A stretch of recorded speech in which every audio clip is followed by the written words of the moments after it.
Assalamualaikum warahmatullahi wabarakatuh and a very good day. So this is the last topic, I think, for the SEEE 2423 and SKEE 2423 for session 2020-2021 semester 1. So this is under topic of the electrical machine. So in our previous lectures, we have discussed about the DC motor itself, but limited to series, shunt, and separately excited DC motor. And we have learned also at that for that DC motor type, we have learned about its torque characteristic, torque speed characteristic for each motor. And please be noted that shunt and also separately excited DC motor has similar torque speed characteristic. Okay, and we have also learned about how to control the speed of the motor. We have three methods. The first one is by controlling the voltage supply. Okay, the second one is by controlling the field current, which is you control the flux. What you call the flux production, okay, by controlling IF. And the third one is by adjusting the resistance. So meaning that you connect the external resistance and then you adjust the value of the resistance. Okay. So for today, we have what we call the three-phase induction machine. So as the name here, so the induction machine, because the same component, okay, the same apparatus can also act as a motor and also as a generator, depending on the power flow. Okay. So for the induction machine, we have single phase and three phase, but for this syllabus, we are more concentrating on the three phase induction. Comparing DC and AC machine, so AC machine is most rugged and presently is the most widely used machine in industry. Okay, so as the name, induction machine, so this machine is operated with AC supply. Okay, so the AC supply is not meant that it is a sinusoidal. It's just if it can be operated even though the voltage and current is not sinusoidal. Okay, so meaning that if it is a cyclic waveform, then it's still okay. So that's why the induction machine can be considered as a rugged machine compared to the DC machine.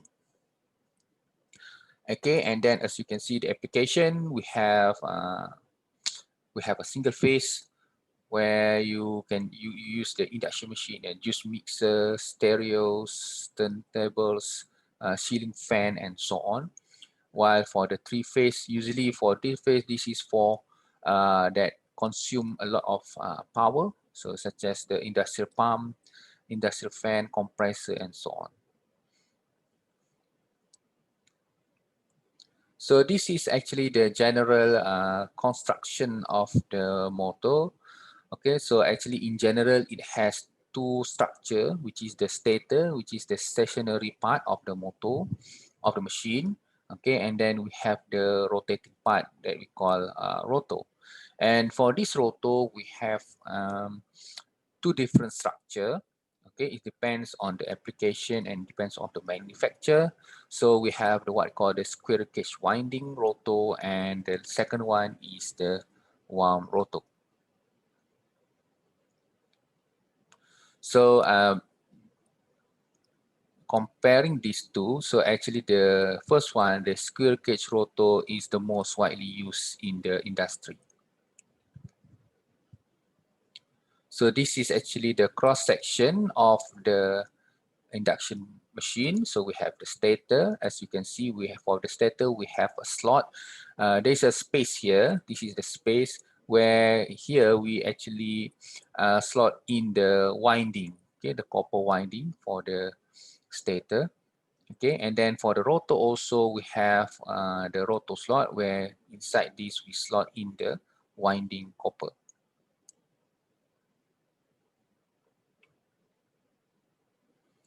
So this is the squirrel cage rotor as the structure, and as you can see here, this is the fan blade. So this is actually integrated inside, integrated with the rotor structure, just to provide during the rotation. It will also provide some cooling methods. Okay, and this is the wound rotor structure.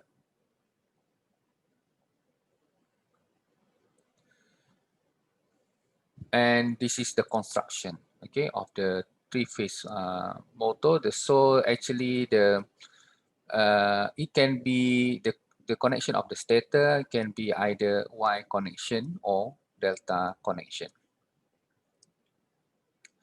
So this is actually the general how the induction motor is operated. Okay, so if this one is actually more appropriate to be what you call explained with the video. Okay, so I hope you have already watched the YouTube video with the animation. Okay, so that you have a brief idea about how this induction motor is operated. Okay, so right now we are concentrating on the motor, so meaning that we are the power flow is from the mechanical rotation into electrical generation. So if a stator is energized, motor meaning that from electrical to mechanical output. Okay, so if the stator is energized by an AC current, you will actually have what we call the rotating magnetic field. So what is rotating magnetic field? So please refer to the YouTube video. Okay, is generated due to the applied current to the stator winding. Okay, so this flux of this rotating magnetic field produce magnetic field, which is the rotating magnetic field, and the field revolve in the air gap between the stator and rotor. Okay, so the magnetic field will induce, okay, revolve off because of the revolving here between stator and rotor. So automatically this magnetic field will induce a voltage in the short circuited bars of the rotor, because you know the rotor has its own winding which is short circuited, and all the end terminal of the rotor circuit is actually short circuited. So when you short circuited it and then you apply a voltage in, and then there is a voltage induced inside that circuit, definitely there will be a current flow inside the rotor circuit. Okay, and then it will produce currents inside the winding. So the interaction of the rotating flux due to the RMF at the stator and the rotor current will generate a force that drive the motor and the torque. Okay, so the point number 6, the motor speed. Okay, so if we rotating, is actually should be less than synchronous speed. So what is synchronous speed? So it has been explained in the YouTube video. So actually the synchronous speed is the speed of this rotating magnetic field. And the direction of the rotation of the rotor is the same as the direction of the rotation of the RMF. So I think this one I just skip. Okay, I think it's better to see the video. Okay, so actually this one is the voltage induced at the stator, and this is the voltage induced at the rotor. So meaning that the stator will be supplied by an AC source, okay, and then due to the RMF and also voltage induced, so there will be also voltage induced at the rotor and current. So the voltage induced at the rotor is actually an AC voltage. So since this is AC voltage, meaning that the current that flow inside the rotor circuit is also an AC current. Okay, so for the stator, the frequency of the supply here is equal to F1. Okay, while the frequency of the circuit operator is actually depends on F2. Okay, so we have two different circuit, two different frequencies. So stator will actually operated under frequency of F1, while the rotor will actually, the circuit will be operated under F2 frequency values. Okay. So this is actually the same one. Okay. So rotor circuit is closed because this is short circuited, and then induced voltage will produce rotor current that interact with the air gap field to produce torque, and that's why the rotor starts to rotate. Okay, and this is actually sleep, what we call sleep. So sleep is actually, as you can see, is the ratio of the different, and S is the synchronous speed. Okay, synchronous speed, and N is actually, this one is the motor speed. So synchronous speed minus motor speed over the synchronous speed. So what is a synchronous speed? It's actually 120 multiplied with the frequency supply over P. P is actually number of pole. Okay, so the number of pole depending on the how the stator winding is actually connected. Okay, so at the stator, as you can see, previously is actually produce a magnetic field. Okay, meaning that there is a north pole and south pole. Okay, so north pole and south pole, so meaning that you have two poles. There are also a structure of the stator that have four poles due to this RMF. Okay, so this is the important parameters here. So S is actually just a ratio, so there is no units. Okay. And the second one is the frequency induced at the rotor circuit. So the frequency, since I have already told you that for the stator, we have the stator is actually we'll actually have a circuit that operated under frequency of supply, while the at the rotor, it will also have a AC voltage and AC current, and the frequency of this rotor circuit operated is depends on F2, which is, what is F2? F2 has been seen here. If you derive this one, you will obtain that F2 is equal to sleep multiplied with the F1. So this one, F1 is actually a frequency supply. Okay. So the frequency, as you can see, of the rotor circuit is depends on the sleep. Okay, so sleep, if the sleep is equal to 1, okay, meaning that your motor is actually, rotor is standstill, okay, meaning that it is not rotating.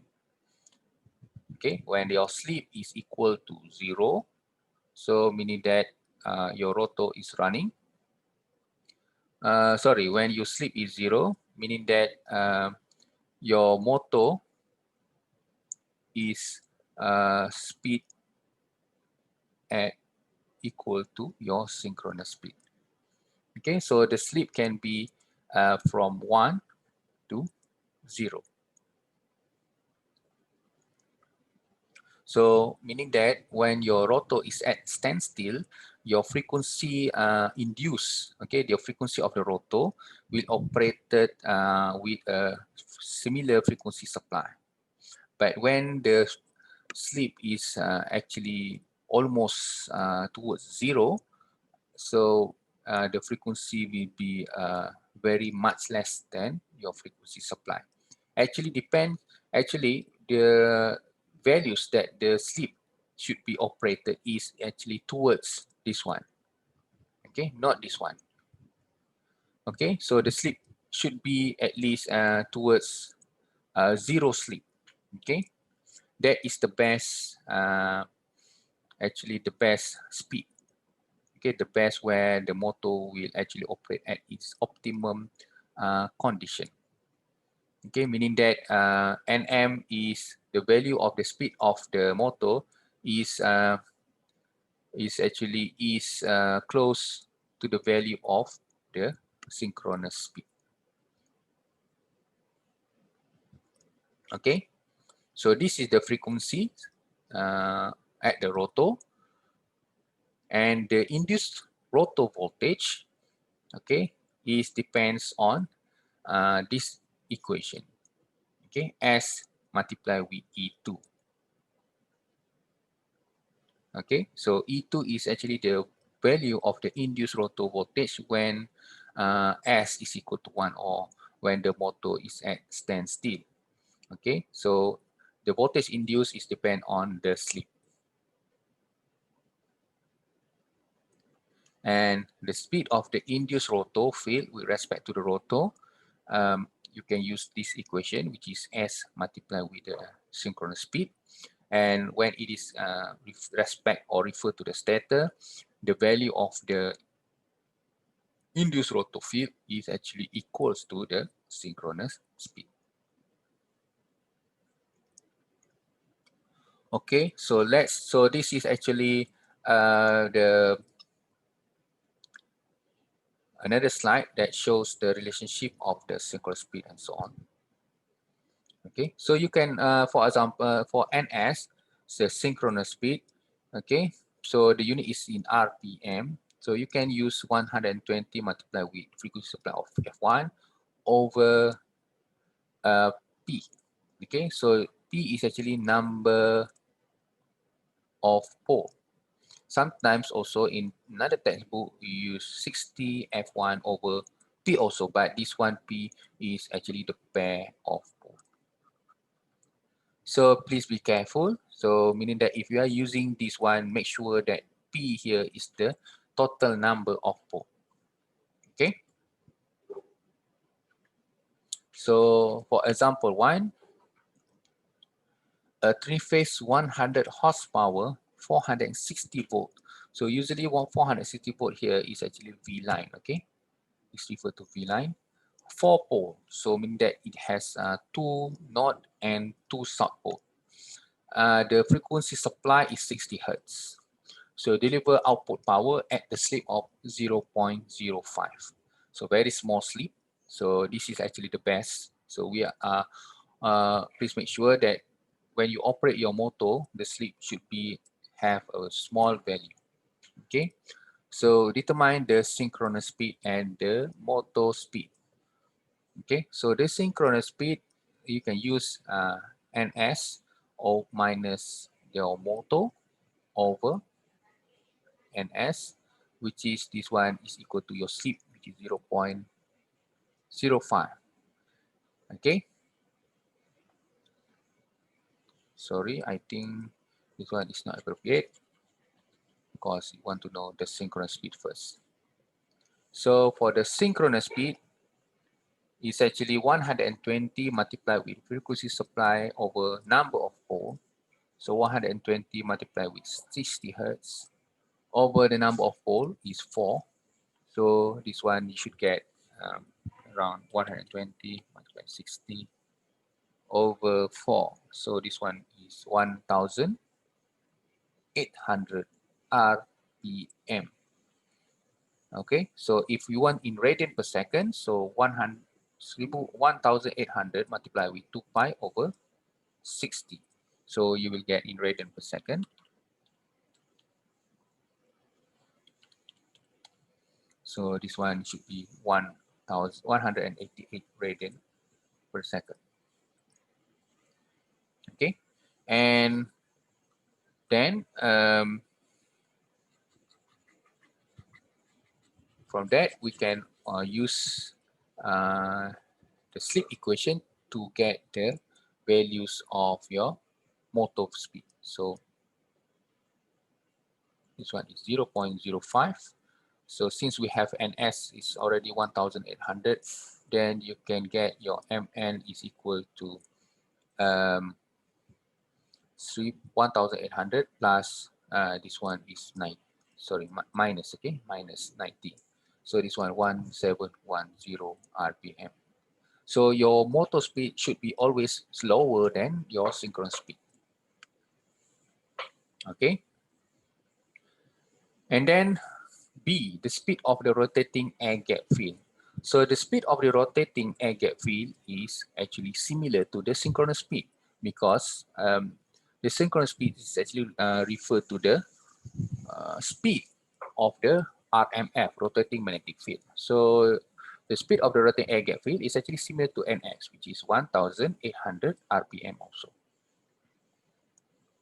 And then the frequency of the rotor circuit, sometimes also is called slip frequency, which is you can get by S multiplied with F1. So 0.05 multiplied with 60, you should get around 3 Hertz. Okay, and what about the slip frequency? But right now is in RPM. So to get in RPM, it's actually just multiply 120 multiply with F2 over pair of pole, number of pole. Okay, so 120 multiply with 3 Hertz over number of pole. So 120 multiply with 3 over number of pole, which is 90 RPM. Speed of the rotor relative to the rotor structure, as mentioned here in the previous slide. Okay, so it's equal to S multiplied with NS. So your NS is 0.05 multiplied with 1,800. So this one is 90 RPM. Okay. And when referred to the stator structure, so this one, it should be equals to your NS. And when the third one, the stator rotating field, so when you refer your rotor field relative to stator rotating field, is actually the same. So that's why it's 0 RPM. Okay. So the next question is on F. The rotor induced voltage at the operating speed if the stator to rotor turn ratio is 1 to 0.5. So as this is motor, so we know that this is stator and then this is rotor. So we have E1 and we have E2. It's actually same like a transformer. So we have N1 and over N2, which is this one is E1 over E2 is equal to A, right? Which is A is actually 1 over 0.5. Right now, your E1 here, we consider that E1 is equals to V supply, but this one is actually V line, right? So what you need to do is to convert into V phase first. So V phase is equal to 460 volt over square root 3.